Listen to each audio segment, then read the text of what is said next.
Monsieur le Président, chers collègues, ce que nous examinons aujourd'hui n'est pas simplement un texte technique.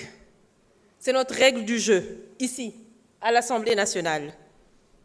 C'est le document sur lequel nous allons nous appuyer pour travailler, pour encadrer notre manière de débattre, de voter, de contrôler et de faire vivre la démocratie.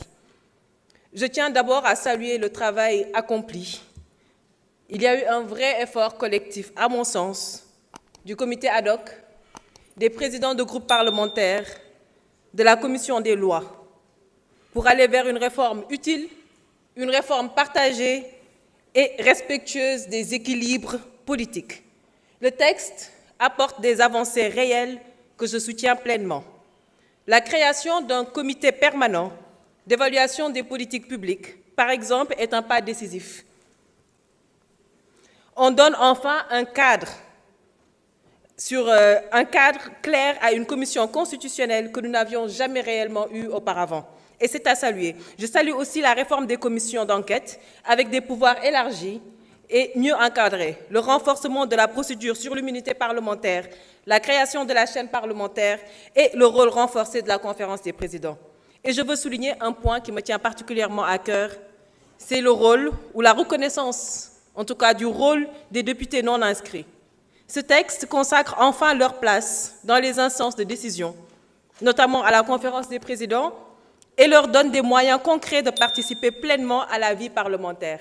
Je pense que c'est une avancée démocratique majeure parce qu'elle respecte le pluralisme et la voix de tous les électeurs, même ceux qui ne se reconnaissent pas dans les grands blocs partisans.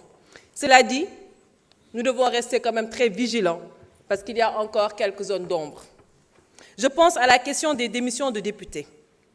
Le fait de permettre au bureau de constater hors session la démission d'un collègue qui quitte son parti soulève une vraie difficulté. Le député est élu par le peuple et ce lien ne peut être rompu sur décision administrative ou partisane. Nous devons alors éviter toute lecture qui pourrait faire glisser notre régime vers un mandat impératif, ce que notre Constitution rejette formellement. D'autres sujets ont aussi été discutés en commission, la parité, la durée des mandats au sein du bureau, le statut des assistants parlementaires. Ce sont des points qu'il faudra affiner avec le temps. Et ce texte, comme le disait tout à l'heure notre honorable collègue, n'est pas figé et il ne devrait jamais l'être.